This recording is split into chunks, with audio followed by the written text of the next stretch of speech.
Hi, welcome back to Live and Breathe Horses.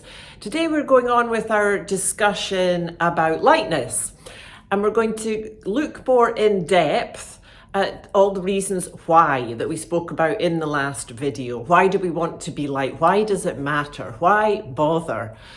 So today we're going to start with mobility. I'm here inside because it's a bit stormy and wild outside today, which is lovely also.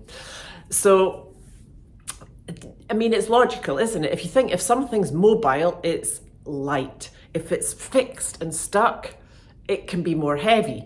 So with our horses and ourselves, for me, the place to start with this is in the jaw. You know, that is connected from right the way down through everything else, and especially to the pelvis. There is a connection with the jaw and the pelvis. So if the jaw's tight and stuck, so is the pelvis. And that's obviously what that means as a rider. You know, we cannot move with the horse. And if we're on the ground working with the horse and our jaw's tight and stuck and our pelvis is stuck, then we're going to give a heavy, tight feeling, aren't we? So try that now. I mean, just feel your jaw. I mean, do a few stretches and loosen it off a bit.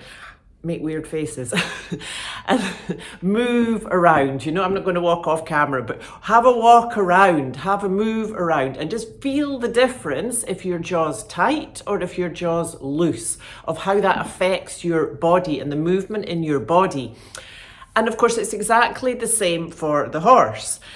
If we're tight there and fixed and stuck, we pass that through to the horse. And if they're tight and stuck in their jaw with a lack of mobility, that tightness, as you can feel in yourself, it goes all the way down through your back. And then, of course, the pelvis isn't moving. There's nothing moving through. There's no mobility. So my teacher talked a lot about the mobility of the jaw. And some horses, of course, are more mobile than others, you know, whether we pass that on to them or not. Some of them naturally have more mobility in the jaw. Some are more silent and quiet. So we can just work with whichever it is, you know. It's more about the softness. It doesn't have to be moving a lot. But it's the softness, you know, so that there's a flow and no block in the jaw. And that really makes a huge difference to being able to be light. So that, of course, as we spoke about in the first intro video, has to come from a firm, grounded place. You know, if you ground yourself first, feel the ground, wiggle your toes, and take a breath, and just feel a lightness, softness in your jaw. And then that mobility we can pass to our horse.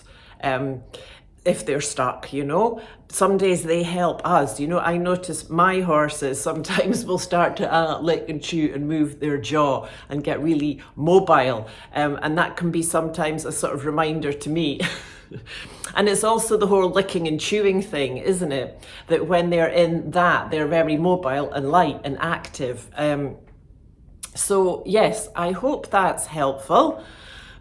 There's so much in that, you know. It's really one of the reasons I am so focused on the breath, because that out breath, if you say a little it just reminds us to loosen our jaw, and then we allow the mobility and the flow to go through our whole body.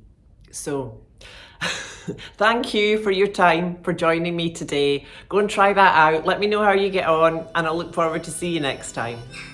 Keep tuning into the light.